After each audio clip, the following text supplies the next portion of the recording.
Hello everybody, welcome to the Daily Sip. My name is Oliver and my mission is to make you excited about organic Japanese green tea. And today what we're going to dive into is where does actually the vegetal or the grassy taste of green tea come from. As some of you might know, there are very different taste profiles in Japanese green tea, but there's actually, in my opinion, two really different groups in green tea. So we're not talking about roasted tea, fermented tea or anything, but just very plain green tea. And there we're gonna talk about two different kinds, and this is actually one kind which is more the umami savory flavor profile teas. This is mainly shaded teas, and on the other hand we have kind of the plain, more grassy or more vegetal tasting teas. And today what we're gonna dive into is really into this vegetal tasting tea. How can you actually find it, and what is, especially a little bit on the taste side, the kind of major points of how this tea develops in your palate. So when we look about Japanese green tea and we talk a little bit more about grassy tea, sometimes you even hear drier teas. This is mainly driven by the fact that these teas, which have a little bit more the grassy, a little bit more the vegetal, or even some say spinachy taste, these tea often are quite strong in flavor and are non-shaded. So the main difference, the really main difference of not becoming or not being too much of a savory tea is the shading. Shading, as some of you might know, keeps the theanine at a high level of the tea plant. It doesn't change it to the catechins, so a little bit more of the bitter particles, and then the tea becomes really this savory, and the liquid becomes this dense, really strong, full body flavor profile. Meanwhile, when we go a little bit more on the grassy side, we let the transition happening from theanine to catechin, but some of the tea, they're really able to manage a good balance between this little bit more grassy and then more citrusy flavor profile. And today, what I brought with me today is actually a Kukicha. So this is a mix of stems and leaves, but this stem tea has quite a strong grassy note, and that's why I chose it for this daily sip, just to bring it a little bit closer to you, just to show you a little bit and explain you a little bit the taste profile. But first, let's go a little bit into the visual side. When we look at the visual aspect of this tea, when I bring you the leaves a little bit closer, so you can see these are a mix of stems and leaves, but especially what is remarkable about this tea, it's not a very dark green tea. There's some brighter parts and a little bit more of a darker parts, but it doesn't really go into this black, kind of more intense, kind of really deep flavor color, where for example a gyokuro goes in, which is nearly black in its appearance. But here we have a lot of green and a little bit of yellow due to the stems, so it's quite a bright mix of leaves. And this is especially when you don't shade a tea, then the green tea doesn't get this darker color, but it stays at this nice kind of slightly green, nearly going a little bit into the yellowish color.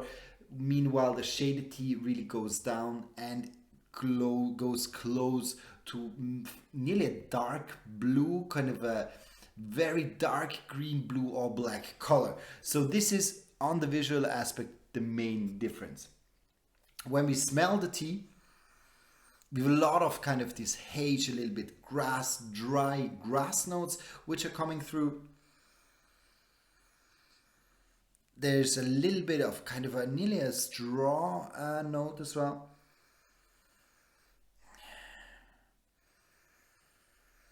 And there's kind of a light, kind of a spring flower flavor profile going with it, but it's not flowery, but there's kind of this, when you're going the first time out and kind of the winter has gone and the grass is able to give its first time, it's really nice smell, and you walk just through a field. This is actually the taste you're getting. So quite strong on the little bit on this light grassy spring grass, or also very fresh cut grass tone. So this is quite typical. When we go into a kind of a shaded tea, so more umami flavored tea, there we have a lot of kind of sweet corn. We have also umami, kind of this savory flavor profile. You also got some fruitiness, so there's more these fruit tones with it. While here we really stay on the grassy edge of the tea.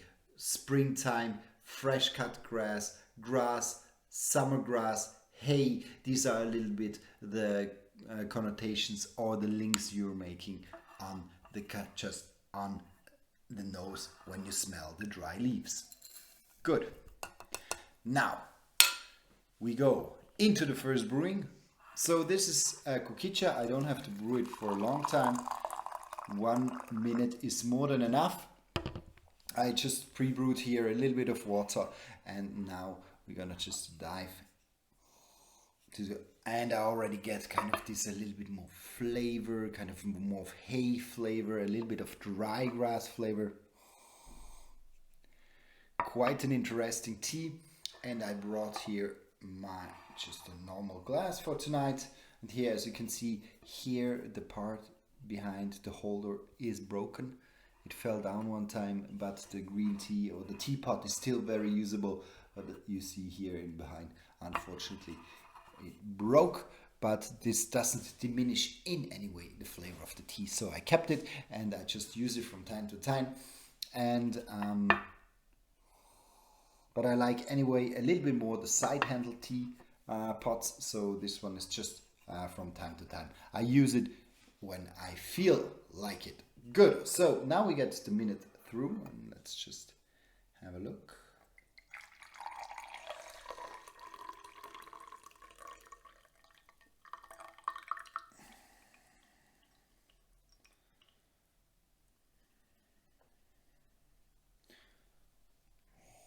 So, dry leaf smell.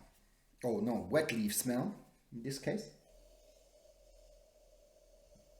So I get a little bit of a marine note, slight, but it's very, very slight. So never as strong as when I'm going with a shaded tea.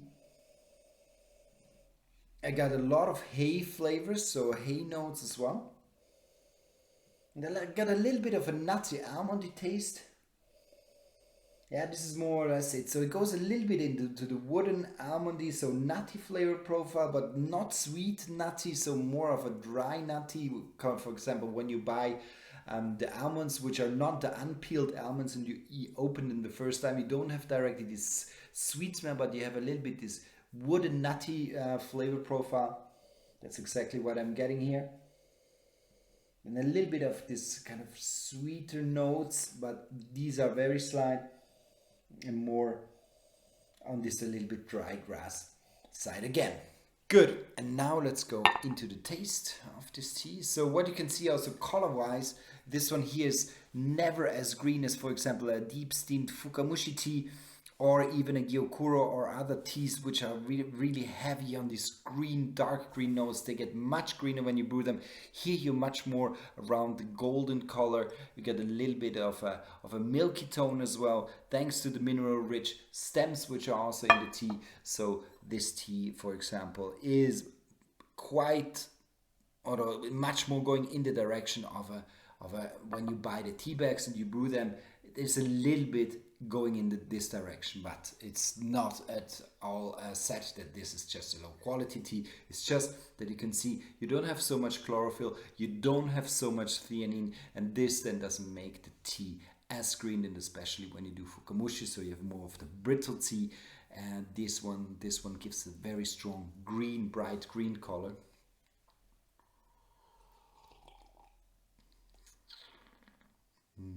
Mm-hmm. You have automatically a more kind of a lemony, zesty flavor. Directly with the unshaded teas, this is always, when I take the first sip, this is the predominant kind of note I'm getting. If you're able to find a tea which is not too bitter and which is not bitter like this one here, then you really can enjoy a beautiful little bit of a zesty lemony flavor profile in the beginning.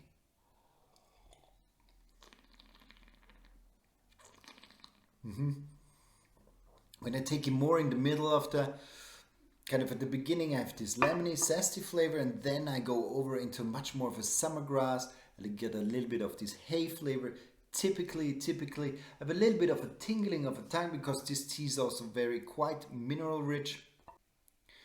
So when you have unshaded teas, they are always a little bit more in this, they seem kind of in taste a little bit more mineral rich, a little bit special in terms of kind of this small tingling that you get on top of the tongue, and you have really not this savory flavor profile which you have from shaded teas.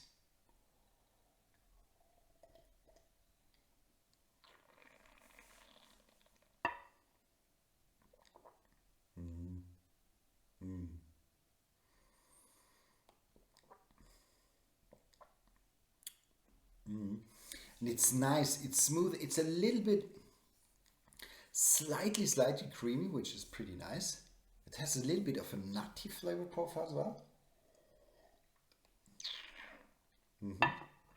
But it doesn't drift off in this umami or in this savory flavor profile. This is quite nice about this one here. So maybe let's do a second brewing, a very short one. Just see how it evolves in the second brewing.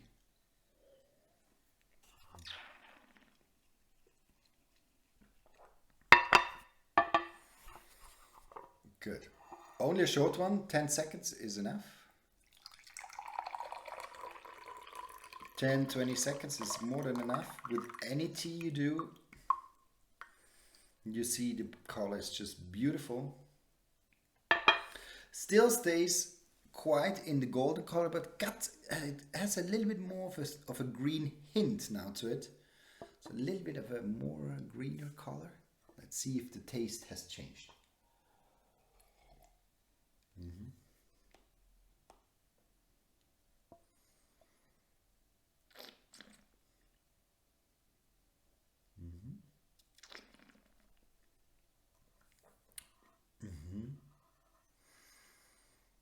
So it loses a little bit this citrusy flavor profile and of the beginning, and the dominant kind of this haze flavor, the grassy flavor gets much more dominant, and there's a little bit of acidity now showing up. Before it was just a slight tingling on the top of the tongue. Here now I have a little bit on the side, a slight acidity, but it's quite refreshing.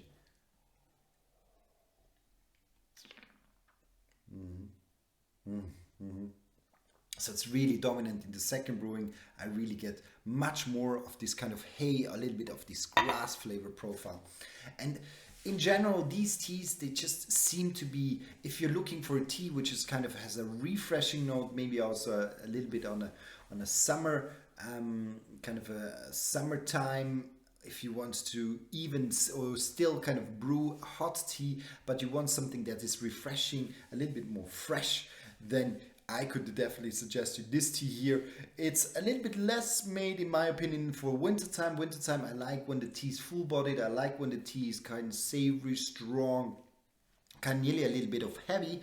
Here you have much more of kind of a lighter, kind of grassy, refreshing flavor profile. So it would be perfect to kind of when the summer slowly starts, the spring's slowly coming, then definitely this tea would fit perfectly into your everyday day or start of the day, I would say. Good. So I hope you like this one here. Just today a little bit about grassy teas and why they are grassy. I hope I could explain you a little bit around this phenomenon. And if you ever have a question, please don't hesitate to ask me. I'll be more than happy to answer them. And until next time, and I'll see you. Bye bye.